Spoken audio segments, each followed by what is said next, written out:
Now, with that context in mind, I'd now like to move on to an explainer of how scores are developed for nations through an outline of the HRMI methodology. To help me demonstrate this for you all today, I'd like to invite HRMI's sort of methodology expert slash lead, Dr. Chad Clay, to unmute his mic and go through a quick explainer of our survey methodology and the range of data that HRMI produces. So over to you, Chad, all the way over there in Georgia. Thanks, Patrick. Yeah, happy to do so. As Anne-Marie and Patrick referred to earlier, HRMI was founded in 2015 with the goal of trying to collect data that would be useful for everyone, especially for human rights practitioners, but legitimately for anybody who was interested in understanding human rights in their country and around the world a little bit better. And so our method of trying to ensure that our data were in fact useful was and remains the methodology of co-design, which Patrick referred to a little bit earlier about the co-design of our Pacific module. And so in co-design, we bring together practitioners, academics, and other stakeholders from all around the world to produce essentially everything we do, from the design of our metrics to the design of our website to the design of the visualizations you'll be seeing on the rights tracker later on.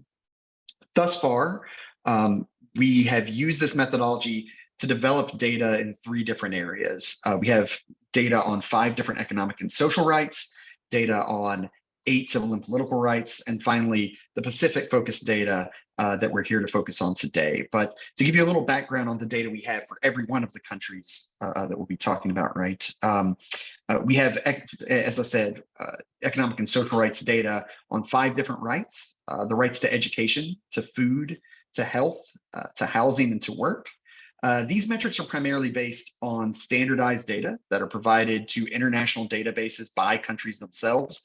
However, according to international human rights law in this area, states are obligated to produce the best outcomes in each of these areas that they can with the resources they have in order to progressively realize the rights as they're listed.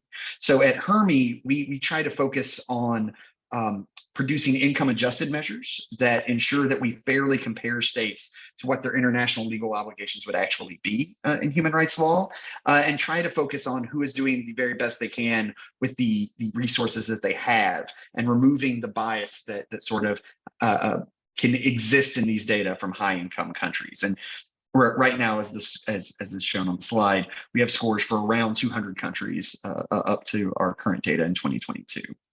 Now, for civil and political rights, we cover 8 different rights. These are the rights to assembly and association, opinion and expression, political participation, and the freedoms from arbitrary or political imprisonment, forced disappearance, extrajudicial killing, the death penalty, and torture and ill treatment. Because, unlike our economic and social rights, there are no international databases that are going to accurately describe and collect data on these kinds of human rights violations. We base our civil and political rights metrics on the best data available, which is the knowledge of researchers, advocates, lawyers, journalists, and others whose very work rotates around monitoring and understanding the frequency of civil and political rights abuses in their countries. We do this through a secure, anonymous online survey. And as of this year, we have scores for around 40 countries on each of these rights. Now, our Pacific module data also comes directly from this same expert survey approach.